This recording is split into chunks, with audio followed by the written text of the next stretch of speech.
നമ്മളിനി രാത്രി ആരാധനയ്ക്ക് വേണ്ടി ഒരുങ്ങുകയാണ്. 1 മണിക്കൂറെങ്കിലും എൻ്റെ കൂടെ ഇരുന്നു കൂടെ വരുവിൻ, എന്നോടൊപ്പം ഇരിക്കുവിൻ, ഞാൻ നിങ്ങൾക്ക് വേണ്ടി പ്രാർത്ഥിക്കും. അപ്പോൾ ഈ രാത്രി ആരാധനയിൽ 1 മണിക്കൂർ നിങ്ങളിരിക്കുമ്പോൾ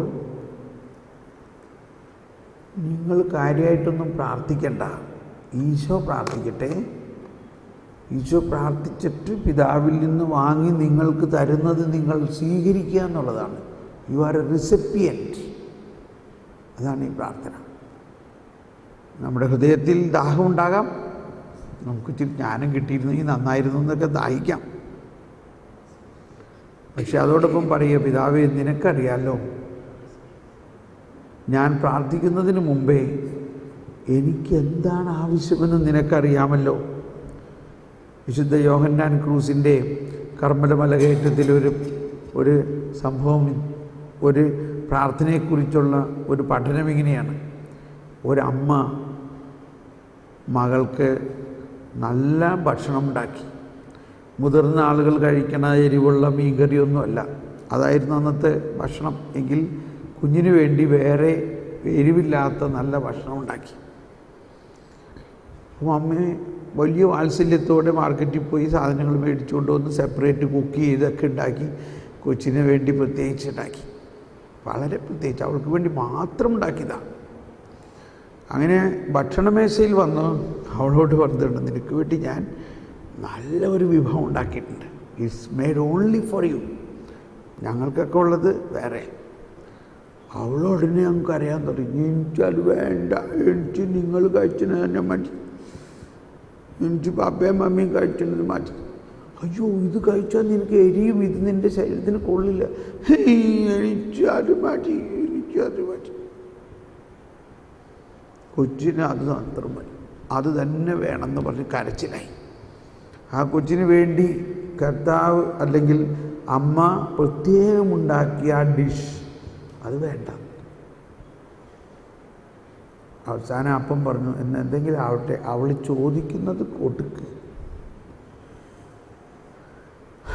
അങ്ങനെ ചോദിച്ച കാര്യം കിട്ടി, ഉദ്ദിഷ്ട കാര്യം ലഭിച്ചു. പക്ഷേ അപ്പോൾ യോഹന്നാൻ ക്രൂസ് പറയാണ്, ഇങ്ങനെയാണ് അധികം പേരുടെയും പ്രാർത്ഥനകളെന്ന്. നമ്മൾ ഓരോ കാര്യങ്ങൾക്ക് ചോദിക്കണം, കുറേ കരയണത് കൊണ്ട് വേഗം കരച്ചിൽ നിർത്താൻ വേണ്ടി നമുക്ക് തരുന്നു. പക്ഷേ കർത്താവ് നമുക്ക് വേണ്ടി ഒരുക്കിയിരിക്കുന്നത് അവിടെ തന്നെ ഇരിക്കുന്നുണ്ട്. അത് വേണം.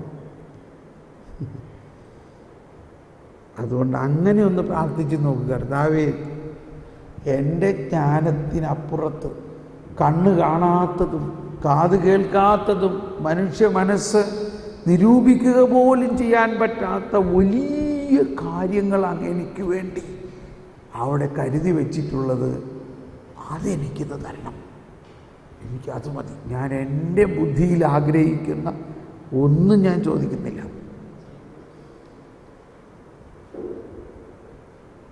Praise the Lord. ഓക്കെ, അപ്പോൾ നമ്മളിങ്ങനെയാണ് 9:30 മുതൽ 10:30 വരെ എത്ര പേര് പ്രാർത്ഥിക്കും? 9:30 മുതൽ 10:30 വരെ പ്രാർത്ഥിക്കാൻ ആഗ്രഹിക്കുന്ന ഒരു കരം ഉയർത്തുക. ഓക്കെ. 10:30 മുതൽ 11:30 വരെ, 10:30 മുതൽ 11:30 വരെ കരം ഉയർത്തുക. എത്ര പേരുള്ളൊന്ന് കൈവീശി കാണിച്ച്. 10:30 മുതൽ 11:30 വരെ. ഓക്കെ. 11:30 മുതൽ 12:30 വരെ എത്ര പേരുണ്ട്? 11:30 മുതൽ 12:30 വരെ, 11:30 മുതൽ 12:30 വരെ. ഓക്കെ. 12:30 മുതൽ 1:30 വരെ, 12:30 മുതൽ 1:30 വരെ ആരെല്ലാമാണ്? Very good.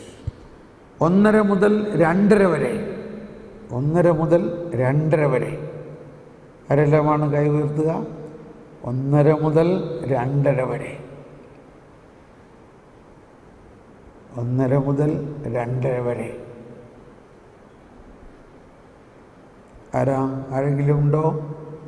1:30 മുതൽ 2:30 വരെ ഒരാളുണ്ട്. ഒരാളും കൂടി ഉണ്ടാകാമോ? 1:30 മുതൽ 2:30 വരെ. Okay, thank you.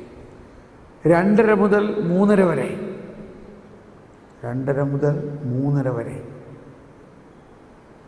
2:30 മുതൽ 3:30 വരെ. 2:30 മുതൽ 3:30 വരെ. ആരെങ്കിലും ഉണ്ടോ? ആരെങ്കിലും? 2:30 മുതൽ 3:30 വരെ. Okay, good. 3:30 മുതൽ 4:30 വരെ.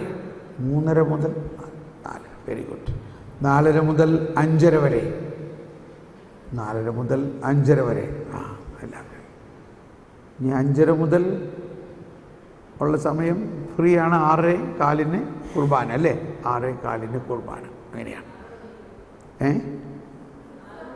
6 മണിക്ക് കുർബാന. ഓൾറൈറ്റ്, 6 മണിക്ക് കുർബാന. അപ്പോൾ നമുക്ക് ഈ പൊതുവായിട്ടുള്ള ആരാധന ഇവിടെ അവസാനിക്കുന്നു. പക്ഷേ ഈ 9:30 മുതൽ 10:30 വരെ ഉള്ളവർ ഇപ്പോൾ ഇവിടെ തന്നെ ഇരുന്ന് ആരാധിക്കാം അല്ലേ? എന്നിട്ട് 10:30-ക്ക് ഇവിടുത്തെ ആരാധന ക്ലോസ് ചെയ്യുന്നു. 10:30 മുതൽ 11 വരെ ഉള്ളവർ ഇന്നർ ചാപ്പലിൽ, സാക്രിസ്റ്റിയിലുള്ള ചാപ്പലിൽ ആരാധിക്കാം. ഓക്കെ, അപ്പോൾ കുറച്ച് പേരല്ലേ ഉള്ളൂ. ഇപ്പോൾ കൂടുതൽ പേരുള്ളതിൻ്റെ പേരിൽ നമുക്ക് ഇവിടെ തന്നെ തുടരാം. 11:30, 10:30 വരെ. 10:30 വരെ ഇവിടെ തന്നെ തുടരുന്നു. അപ്പോൾ രാത്രി പ്രാർത്ഥിക്കാനുള്ളവർക്ക് സാവധാനം പോകാം. Good night.